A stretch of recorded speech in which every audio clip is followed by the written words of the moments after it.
As portas de madeira rangiam como se carregassem séculos de segredos, deixando escapar apenas um sopro frio que atravessava o corredor subterrâneo sob Westminster. Era madrugada e Londres, lá em cima, tremia com um eco distante de explosões que pareciam acompanhar a respiração da própria cidade. Mas aqui embaixo, longe das sirenes e das janelas quebradas, o destino de um continente inteiro se arrastava sobre uma mesa de carvalho, iluminada apenas por uma lâmpada fraca que balançava a cada tremor causado pelas bombas alemãs. O ar cheirava a poeira antiga, tinta fresca e medo humano. As sombras se moviam com o tremor do teto, projetando sobre as paredes perfis distorcidos de homens que já não sabiam onde terminava sua autoridade e começava seu esgotamento. O conselho não tinha nome oficial. Não constava em atas.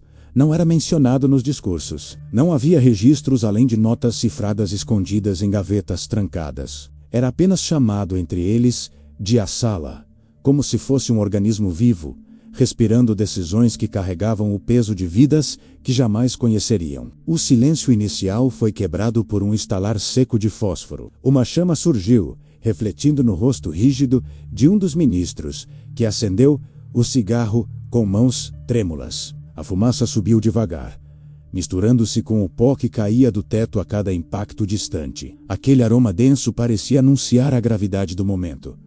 A Europa estava se desfazendo. Fronteiras mudavam na velocidade do fogo, e milhões de passos marchavam para direções que ninguém conseguia prever. Um mapa enorme ocupava a parede principal, marcado com linhas vermelhas que atravessavam países como feridas abertas. A cada dia, aquelas linhas avançavam um pouco mais, empurrando o conselho para um tipo de desespero silencioso, quase ritualístico. Eles não falavam de vitória há muito tempo. Falavam apenas de tempo, de como era necessário mantê-lo vivo por mais algumas semanas, alguns dias, até algumas horas. Cada minuto se transformar em arma, moeda, esperança menos e ameaça. Um ruído metálico ecoou no corredor.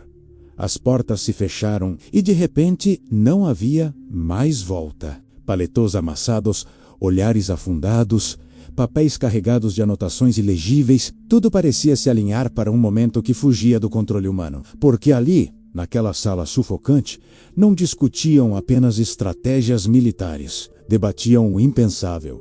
Sacrificar cidades inteiras, abandonar aliados, prender respirações que nunca chegaram ao público. Era ali que se pesavam vidas como quem pesa munição. A tensão não era dita.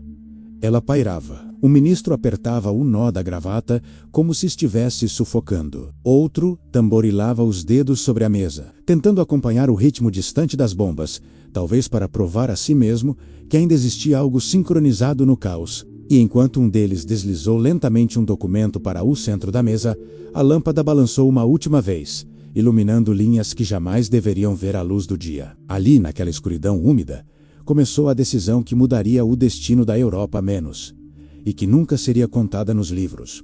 As cidades que moldam homens e as cidades que os destruem. Londres, com sua névoa que engole prédios e memórias, pertence às duas categorias ao mesmo tempo. Ela carrega um sofrimento próprio, silencioso, úmido, frio.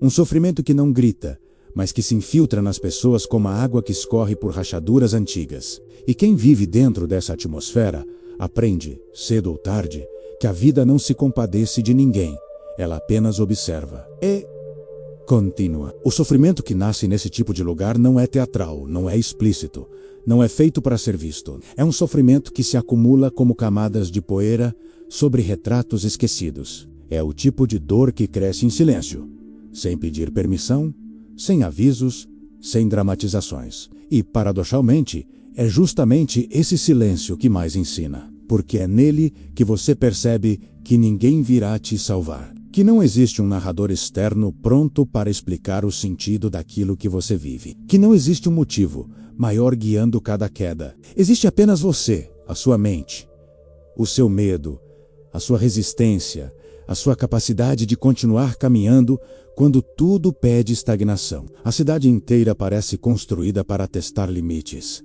Chuva que não cessa, ruas que parecem repetir o mesmo destino, sombras que se alongam como se carregassem segredos. E é dentro desse cenário que você começa a entender uma verdade que poucos aceitam.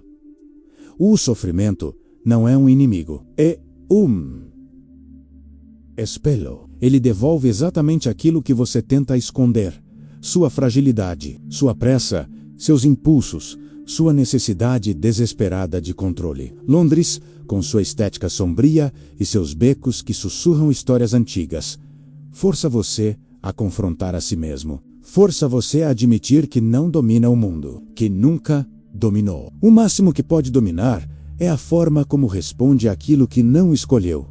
E é aí que a transformação começa. Não no momento em que o sofrimento desaparece, mas no instante em que você para de lutar contra ele, como se ele fosse uma injustiça pessoal, quando percebe que a dor, em sua forma mais pura, é também uma passagem. Um rito silencioso que separa quem apenas sobrevive de quem aprende a existir com profundidade. Porque quem já caminhou entre ruínas internas aprende a enxergar beleza até no que parece quebrado. Aprende a encontrar direção mesmo quando a cidade inteira parece perdida em névoa. Nesse ambiente, você descobre outra verdade incômoda.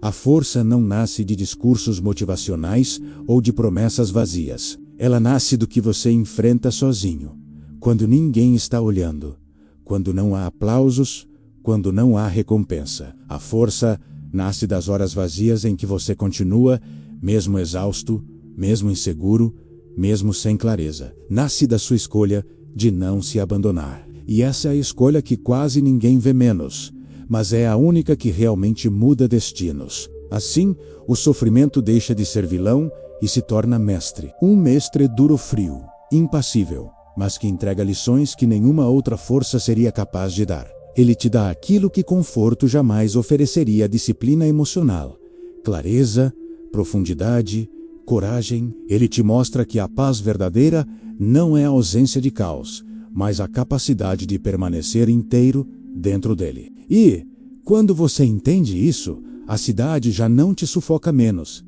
Ela te molda, ela te lapida, ela te fortalece de um jeito que jamais seria possível se a vida fosse suave. No final, Londres não recompensa quem busca facilidades. Ela recompensa quem suporta, quem observa, quem aceita o próprio desmoronamento apenas para reconstruir algo mais sólido. Nessa cidade, ou você aprende a dominar suas próprias tempestades internas, ou se perde nelas. E é exatamente nesse ponto que muitos percebem a mensagem escondida atrás de todas as dores. O sofrimento nunca veio para te destruir.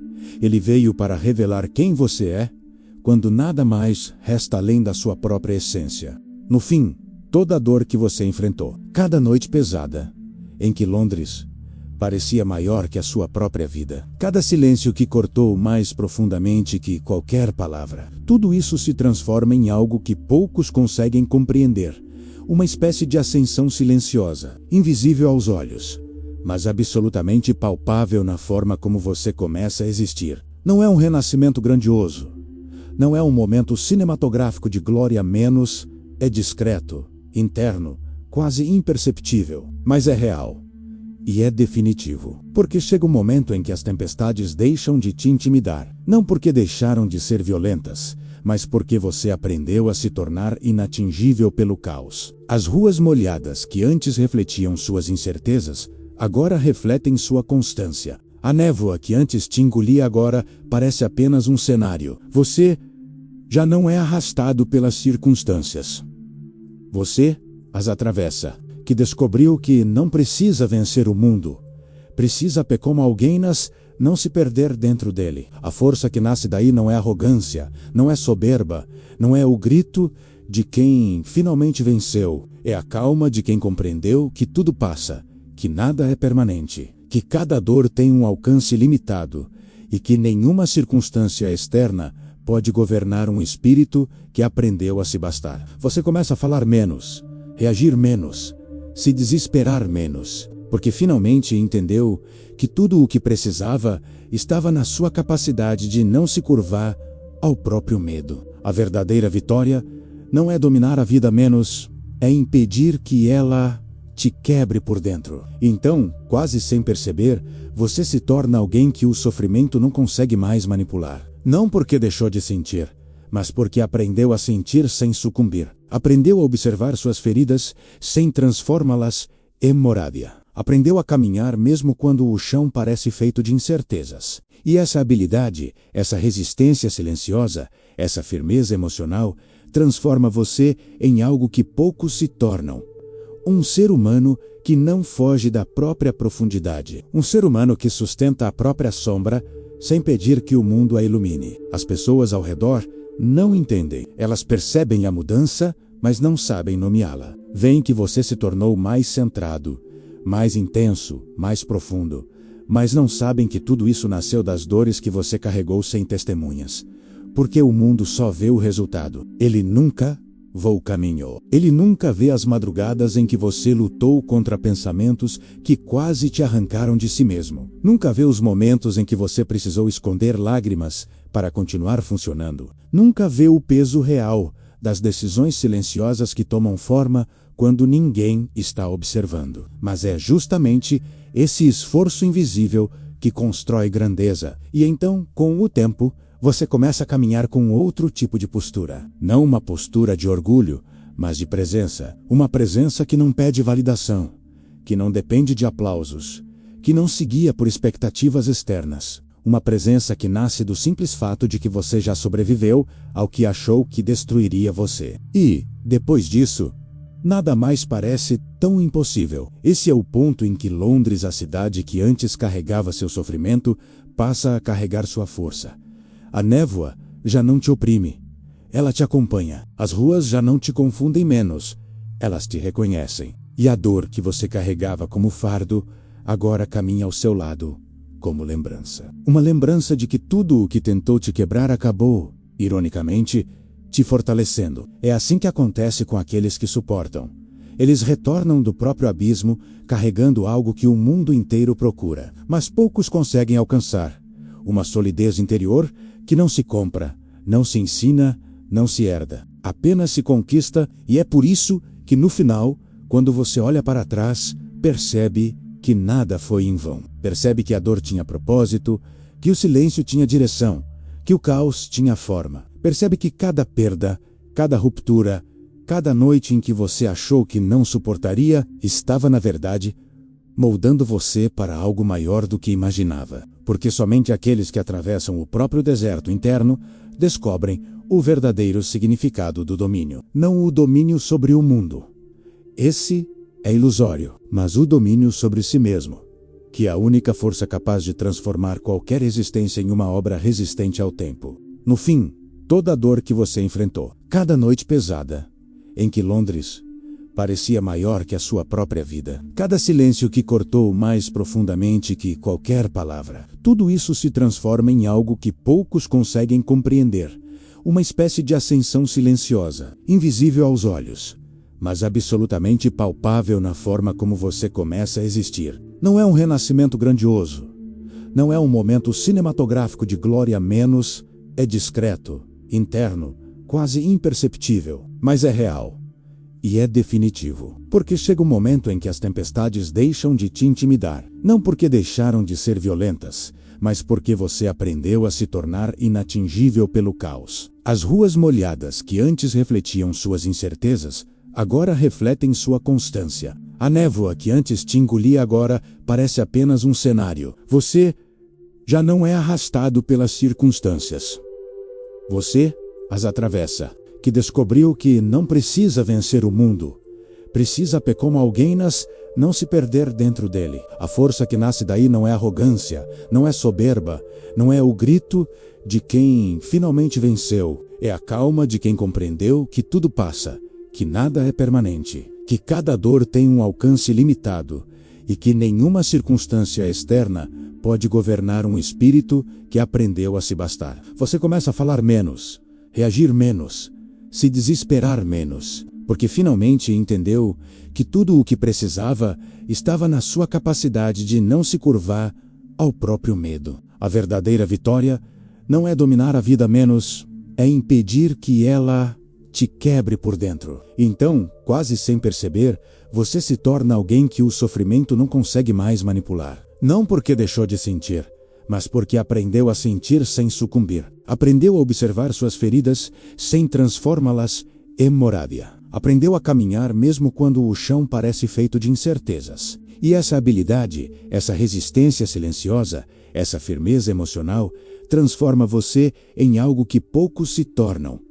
Um ser humano que não foge da própria profundidade. Um ser humano que sustenta a própria sombra sem pedir que o mundo a ilumine. As pessoas ao redor não entendem. Elas percebem a mudança, mas não sabem nomeá-la. Veem que você se tornou mais centrado, mais intenso, mais profundo, mas não sabem que tudo isso nasceu das dores que você carregou sem testemunhas. Porque o mundo só vê o resultado. Ele nunca caminhou. Ele nunca vê as madrugadas em que você lutou contra pensamentos que quase te arrancaram de si mesmo. Nunca vê os momentos em que você precisou esconder lágrimas para continuar funcionando. Nunca vê o peso real das decisões silenciosas que tomam forma quando ninguém está observando. Mas é justamente esse esforço invisível que constrói grandeza. E então, com o tempo, você começa a caminhar com outro tipo de postura. Não uma postura de orgulho, mas de presença. Uma presença que não pede validação, que não depende de aplausos, que não se guia por expectativas externas. Uma presença que nasce do simples fato de que você já sobreviveu ao que achou que destruiria você. E, depois disso, nada mais parece tão impossível. Esse é o ponto em que Londres, a cidade que antes carregava seu sofrimento, passa a carregar sua força. A névoa já não te oprime. Ela te acompanha. As ruas já não te confundem menos.